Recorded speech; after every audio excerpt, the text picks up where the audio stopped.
ಸರಳ ಪ್ರೇಮ ಕಥೆಯ ನಂತರ ರಕ್ಕಸಪುರದೋಳ್ ಡೈರೆಕ್ಟ್ ಆಗಿ ಆಪೋಸಿಟ್ ಆಗಿರುವಂಥ ಒಂದು ಟೈಟಲಲ್ಲಿ ಇದ್ದೀರಾ. ಹೇಗೆ ಅನಿಸ್ತಾ ಇದೆ ಈ ಸಿನಿಮಾದ ಇಡೀ ಜರ್ನಿ ನೆನೆಸ್ಕೊಂಡ್ರೆ? ಎಲ್ರಿಗೂ ನಮಸ್ಕಾರ. Rakkasapuradol is my second Kannada film. Ravi sir, thank you so much for the opportunity. ತುಂಬ ಖುಷಿ ಆಗ್ತಿದೆ ಬಿಕಾಸ್ ಒಂದು ಸರಳ ಪ್ರೇಮ ಕಥೆ ಶೂಟಿಂಗ್ ಟೈಮಲ್ಲಿ I was just manifesting next film Raj B Shetty sir ಜೊತೆ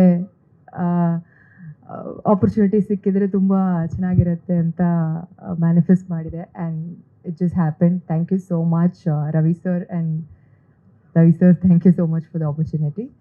and William sir, like Vikrant Rona ನೋಡಿದೆ ಆ ಟೈಮಲ್ಲಿ ಐ ವಾಸ್ ಜಸ್ಟ್ ಥಿಂಕಿಂಗ್ ಯಾರಿದು ಸಿನಿಮಾಟೋಗ್ರಫಿ ಇಷ್ಟು ಚೆನ್ನಾಗಿದೆ ಅಲ್ಲ ಅಂತ. ಆಮೇಲೆ ಒಂದು ಸರಳ ಪ್ರೇಮ ಕಥೆ ಟೈಮಲ್ಲಿ ಸುನಿ ಸರ್ ನಿಮ್ಮ ಬಗ್ಗೆ ಹೇಳಿದರು. ಆವಾಗ I was just manifesting William sir ಜೊತೆ ಒಂದು ಮೂವಿ ಮಾಡಬೇಕು ಅಂತ. Again it happen. Wonderful work and it was lovely working with you. Thank you so much. And Archana, usually ನನ್ನ ಫಸ್ಟ್ ಫಿಲ್ಮಲ್ಲೇನೋ I had another actress along with me and even in this film. But we became really good friends. So, ಎಲ್ಲರೂ ಹೇಳ್ತಾರಲ್ಲ heroines can't be friends ಅಲ್ಲ, but I think will break that ಅಲ್ಲ.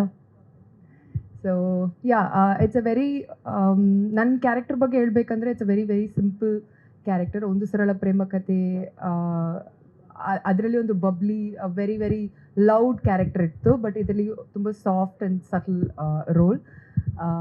I hope you'll like this character. Feb 6th release ಆಗ್ತೆ. So please movie ನೋಡಿ support ಮಾಡಿ. Thank you. Madam, ಒಂದೇ ಒಂದು ಪ್ರಶ್ನೆ ಇದೆ. 2 ಮ್ಯಾನಿಫೆಸ್ಟೇಷನ್ ವರ್ಕ್ ಆಗಿದೆ. ವಿಲಿಯಂ ಡೇವಿಡ್ ಸರ್ ಜೊತೆ ವರ್ಕ್ ಮಾಡೋದು, ರಾಜ್ ಬಿ ಶೆಟ್ಟಿ ಸರ್ ಜೊತೆ ವರ್ಕ್ ಮಾಡೋದು. ಮೂರನೇದು ಈ ಸಿನಿಮಾ ಶೂಟಿಂಗ್ ಟೈಮಲ್ಲಿ ಯಾರ ಜೊತೆ ವರ್ಕ್ ಮಾಡ್ಬೇಕಂತ ಮ್ಯಾನಿಫೆಸ್ಟ್ ಮಾಡ್ತಾ ಇದ್ರಿ? ಸುದೀಪ್ ಸರ್. ಆ್ಯಕ್ಚುಲಿ ನಾನು ಒಂದು ಸರಳ ಪ್ರೇಮ ಕಥೆ ಟೈಮಲ್ಲಿ ಇಂಟರ್ವ್ಯೂಸಲ್ಲಿ ಹೇಳ್ತಾ ಇದ್ದೆ, but I think I've come a little bit ಅಲ್ವಾ. ನೋಡಿ, ಟ್ರೈಲರ್ ಲಾಂಚ್ ಬಂದಿದ್ದಾರೆ. ಇನ್ನು ಮುಂದಿನ ಹೆಜ್ಜೆ ಅವ್ರ ಸಿನಿಮಾದಲ್ಲಿ ಪಾತ್ರ ಸಿಗೋ ಹಾಗಾಗ್ಲಿ ಅಂತ ವಿಶ್ ಮಾಡ್ತೀನಿ. Thank you so much. Best wishes Rakkasapuradol ಸಿನಿಮಾಗೆ. ಅರ್ಚನಾ ಕಟ್ಟಿಗೆ ಅವರು.